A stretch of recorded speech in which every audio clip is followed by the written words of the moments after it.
This week on Oil and Gas Watch News, we're looking at President Donald Trump's interest in acquiring Greenland, or as some Republicans want to call it, red, white, and blue land. Since taking office, Trump has repeatedly suggested the U.S. should buy or seize Greenland, the largest island in the world. Greenland has its own government, but it's also part of the Kingdom of Denmark, a NATO ally. The Arctic island is mostly covered in a sheet of ice more than a mile thick, but underneath that ice are vast reserves of oil, uranium, and rare earth metals such as lithium, niobium, and zirconium.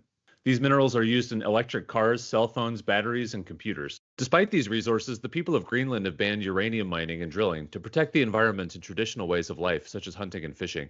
In 2021, the Greenland Parliament banned mining for uranium and halted rare earth metal mining at the Kuannersuit mine, one of the world's biggest deposits of rare earth metals.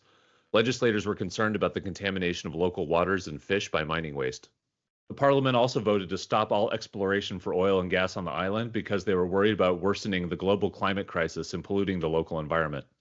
They did not want to risk an oil spill which would damage fisheries and hunting, which are still making up the livelihoods in many Greenlandic communities, said Anne Merrill, who grew up on Greenland and now teaches at Aalborg University in Denmark. In the face of this local opposition, Trump began insisting that the U.S. needs to take Greenland by economic threats or military force. Trump called the Prime Minister of Denmark last month and threatened her country with tariffs if she would not sell Greenland.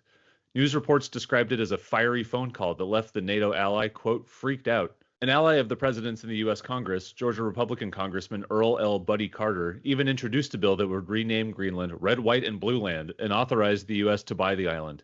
But a recent poll found that 85% of Greenlanders do not want to become part of the U.S., with almost half viewing Trump's words as a threat. To learn more about Trump and the Republicans' plans for Greenland, visit news.oilandgaswatch.org.